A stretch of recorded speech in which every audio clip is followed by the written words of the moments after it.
আমরা প্রায় মনে করি সুন্দর ত্বকের আসল রহস্য লুকিয়ে আছে দামি সিরাম, ক্রিম এবং লোশনের মধ্যে। কিন্তু সত্যি বলতে উজ্জ্বল, টানটান এবং ব্রণ মুক্ত সুন্দর ত্বকের মূল চাবিকাঠি হলো স্কিন কেয়ার ডায়েট। আসুন জেনে নিই কোন ধরনের খাবার আমাদের ত্বকের জন্য অত্যন্ত গুরুত্বপূর্ণ এবং কেমন হতে পারে একটি আদর্শ স্কিন কেয়ার ডায়েট। কুমড়ার বীজ।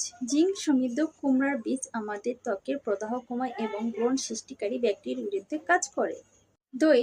প্রোবায়োটিক যুক্ত দই আমাদের হজমে সহায়তা করে, যা অন্ত্র এবং ত্বকের সুস্বাস্থ্য বজায় রাখে। সবুজ শাকসবজি। সবুজ শাকসবজিতে vitamin A, vitamin C, vitamin E এই পুষ্টি উপাদানগুলো আমাদের ত্বককে সুন্দর এবং টানটান রাখে।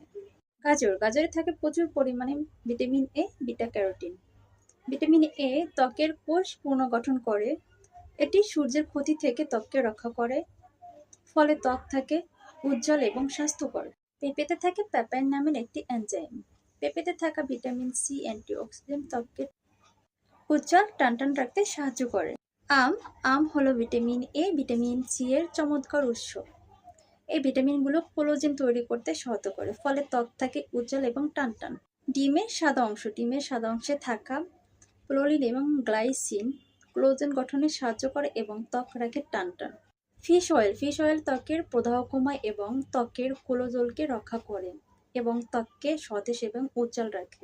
মাল্টা কিংবা কমলা। মাল্টা কিংবা কমলাতে প্রচুর পরিমাণে ভিটামিন সি থাকে এবং অ্যান্টিঅক্সিডেন্ট থাকে, যা আমাদের ত্বককে সুন্দর, সতেজ এবং উজ্জ্বল টানটান রাখতে সাহায্য করে, পাশাপাশি আমাদের ত্বককে ফর্সা করে। বিভিন্ন ধরনের বাদাম। বিভিন্ন ধরনের বাদামে থাকে ভিটামিন ই। ভিটামিন ই আমাদের ত্বকের জন্য বিশেষ উপকারী একটা ভিটামিন। ভিটামিন ই আমাদের ত্বককে কুঁচকে যাওয়ার হাত থেকে রক্ষা করে, ত্বক সুন্দর রাখে, উজ্জ্বল রাখে এবং ফর্সা করার ক্ষেত্রেও ভূমিকা পালন করে। খাবারের পাশাপাশি আমাদের লাইফস্টাইলে চেঞ্জ আনতে হবে।